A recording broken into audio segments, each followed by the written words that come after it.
What's going on, everyone? So the Los Angeles Lakers won the in-season tournament. Then they came back to reality, and they took a tough loss to the Dallas Mavericks in a game that they absolutely should have won. They followed that game up with a San Antonio's win, which was nice, but even in that game, right, the Lakers almost gave San Antonio that just epic collapse and win, right? And that is not good. That doesn't bode well. I think a lot of it was just, the Lakers kind of taking their foot off the gas a little bit, up 18 in the fourth. You see teams tend to do that a lot, but luckily the Lakers were able to pull out the win and squeeze the win. But even with the in-season tournament win, even with the Dallas loss, even with the San Antonio game, one of the things that continues to be a trend is the Lakers' lackluster scoring. Right now, defensively, they've been fantastic, right? They have moved up to the top 7 defense. That should only continue to climb, and I do think that they will crack the top 5 within the next week or two, and eventually they will be the #1 defensive team in the league. I'm fully expecting the Lakers to be the best defensive team in the league. Offensively, though, the Lakers really continue to struggle. They go on these stretches where they just cannot score the basketball. Whenever LeBron James leaves, it just seems like everyone forgets how to play basketball, and they just go on these stretches where they're just not getting good looks anymore, and guys aren't hitting shots. And look, some guys have really turned around. Austin Reeves' three-point shot is finally starting to fall. Thank you, right? We need that desperately. Taurean Prince has been shooting, over 40% the last, 7 games, 8 games or whatever. He's now up to 38% from three-point range and climbing. He should probably get to 40%. Guys are starting to bring it around. Anthony Davis has just been a monster. And yet, the Lakers still need help scoring the basketball. The Lakers just keep proving all season long they really need a trade, right? They need that other guy. Austin Reeves has been much better, right? But there's still these droughts where the Lakers just can't seem to score, even with him on the court, right? Because he has to work hard for his shot at times, right? And the type of shots that he has to get. He's not really great shooting over the top, right? He's more of crafty, kind of just get into the teeth of the defense, create the contact, or knock down the open shot. A DeMar DeRozan, a Zach Lavine, maybe somebody else becomes available, right? There's a lot of time between now and the NBA trade deadline that it's very likely that somebody else becomes available. There are a lot of teams that are sinking right now and that may just say, you know what? Let's hit the reset button here and let's just go a completely different direction. And that could be a real opportunity for the Lakers, right? But more likely than not, I think it's going to be something like a DeMar DeRozan or a Zach Lavine. A lot of the headlines and a lot of just the rumors and speculation and reports all have the Lakers linked to Zach Lavine. The Lakers are heavily favored to land Zach Lavine. Many NBA execs believe that the Lakers are going to trade for Zach Lavine at some point. Zach Lavine wants to be a Laker. And look, I like the idea of Zach Lavine. Don't get me wrong. If the Lakers trade for Zach Lavine, I would be happy. My biggest problem with Zach Lavine is his contract. Him making $40 million a year is just overpriced. He's not a $40 million a year guy. If he was making $25 million, I would say do whatever you can to trade for him right now. Right? Because he's so dynamic. And when he's on, he's up there with the best of them. Talk about a guy that will give you 50 points on any given night. A guy that would be so explosive alongside these Lakers, give us that rim pressure guard, that athletic guard that we don't have, that explosiveness, his ability to shoot off the dribble, shoot over the top, just apply rim pressure, knock down the 3-ball, play on the ball, play off the ball. A lot of things that Zach Lavine really brings and would be very dynamic with this Lakers team. But I still lean towards DeMar DeRozan, right? Zach Lavine is definitely younger, and so longevity-wise may hold up better. But DeMar DeRozan has been Mr. Consistent, and health-wise, DeMar DeRozan, this dude plays 70-plus games a year like clockwork, where Zach Lavine, even right now at recording this video, he's injured.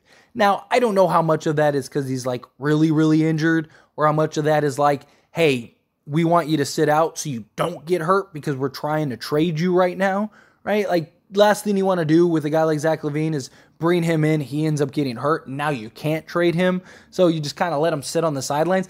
I don't think it's a coincidence that Zach Lavine, the date that he's supposed to return to action is literally the date that the Lakers could trade for him.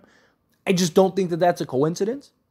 But in the same breath, don't expect a trade like on January 15th, right? I mean, technically that's when the Lakers could do it, but it's probably going to be closer to the trade deadline, right? Especially if no other teams are interested in Zach Lavine. Like, the Lakers are going to be patient.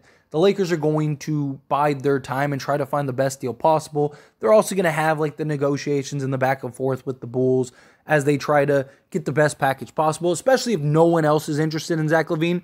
That bodes extremely well for the Lakers because now the Lakers don't have to sell the farm to go get Zach Lavine, right? At that point, you're just kind of matching salaries and maybe giving you some young guys, and it's like we're doing you a huge favor by unloading Zach Lavine. But the Lakers have several blatant holes that they need to fix and they need to address. And I do think that the Bulls can help solve a lot of it, right? I would love to see something where they get Zach Lavine, Alex Caruso, and Andre Drummond. In the same breath, I would love to see them get DeMar DeRozan, Alex Caruso, and Andre Drummond. I just don't think they'll be able to get Alex Caruso like without doing it in a multiplayer trade, just because every team in the league is going to want Alex Caruso. I mean, all the reports are abundant in like Alex Caruso has the biggest market. Every team is interested in Alex Caruso because every team could trade for Alex Caruso because his contract is so reasonable at like $10 million a year. And, you know, the more competition, the worse it is for the Lakers because the Lakers are very limited on assets. But if you're trading for Zach Lavine, you shouldn't have to give up a first round pick. So if you're the Lakers, you know, if it's me, I'm kind of using Zach Lavine and his contract to my advantage. I'm going like, hey, we'll take Zach Lavine, but you're not getting any first, you're not getting any picks. We'll just match salaries and we'll just do a swap. But if you want a first, we want Alex Caruso and we want Andre Drummond, right? Because then at that point, you're basically doing the same deal. You're just adding like two young guys and like a Christian Wood or Jackson Hayes. So if you like, let's say the Lakers wanted Zach Lavine, Alex Caruso, Andre Drummond. The Lakers would have to give up D'Angelo Russell, Rui Hachimura, Gabe Vincent, let's just call it Jackson Hayes, Jalen Hood-Schifino, and Maxwell Lewis. Those players get you Zach Lavine, Alex Caruso, Andre Drummond, right? So now you basically, because the young guys don't really count, they're not helping you this year anyway, so you basically just did a 3-for-3 swap or 4-for-3 swap, although Gabe Vincent hasn't played at all this year, and Jackson Hayes, Andre Drummond would be an upgrade over him and more trusted come playoff time.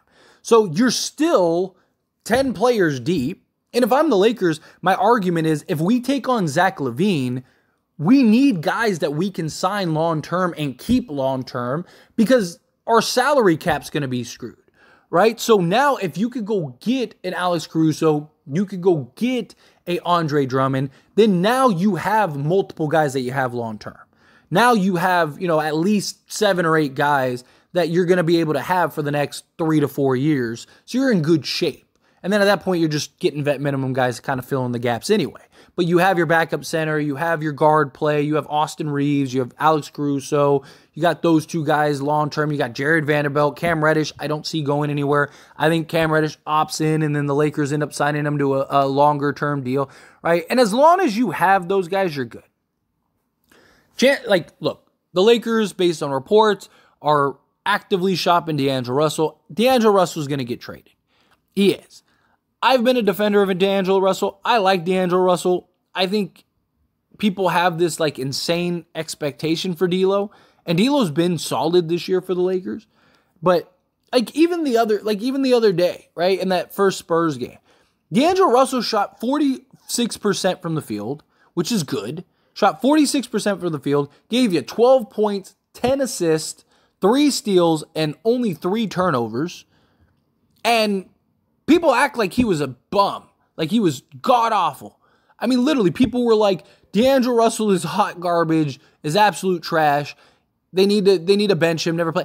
Like, the guy gave you a double-double on 46% shooting and had 3 steals to make up for his 3 turnovers. And that's hot garbage. That's better than like 90% of the league. And he's our like 4th option. Right? Reeves is clearly our 3rd option. Reeves is the guy that's closing games, all that stuff. Like, I I don't know what the expectation for D'Angelo Russell is supposed to be. But I do agree that I think D'Angelo Russell is redundant. The only concern that I have for trading D'Lo is he's our best playmaker, not named LeBron James, and he's the only one that actively tries to get Anthony Davis the basketball regularly. So I have my concerns that if you trade D'Lo, like who's going to get AD the basketball? So LeBron's going to have to do a much better job with that.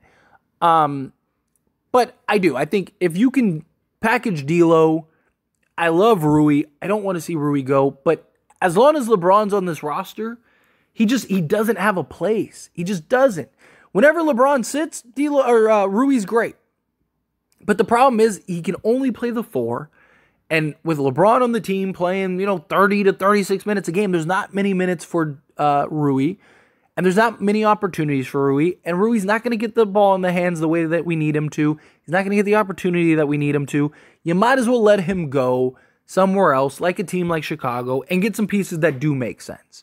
You go get Alex Caruso. Now you're by far the best defensive team in the league, which you already probably will be by that point. You get another point of attack defensive guy. He's shooting the 3 ball excellent. I just think that's the approach. You owe it to LeBron. You got to go all in. As long as you have Cam Reddish and Jared Vanderbilt, you're going to be the best defensive team in the league. Because Jared Vanderbilt and Anthony Davis made you the best defensive team. You add in Cam Reddish, who's been just A1 defensively. Taurean Prince has been great defensively, right? As everyone gets healthy, Taurean Prince should only get better defensively because Taurean Prince now is going to get to go from defending the best player to like the second or third best player. And he's already slightly above league average defensively. So as long as you have those 3 guys with Anthony Davis, you're going to be excellent defensively. Defense is not the Lakers' problem. The Lakers are fine defensively. It's offensively that the Lakers are really struggling. The Lakers have games where they just look absolutely brilliant, putting up, 130 points or whatever. And then they have these games where they just can't score the basketball.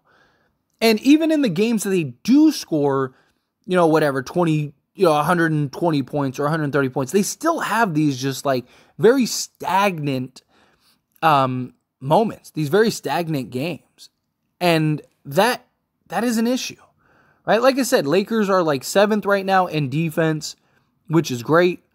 But their offensive rating, they only have 112 offensive rating. They're like 23rd or 24th, something like that, in offense. Their offensive rating is 112 points per game.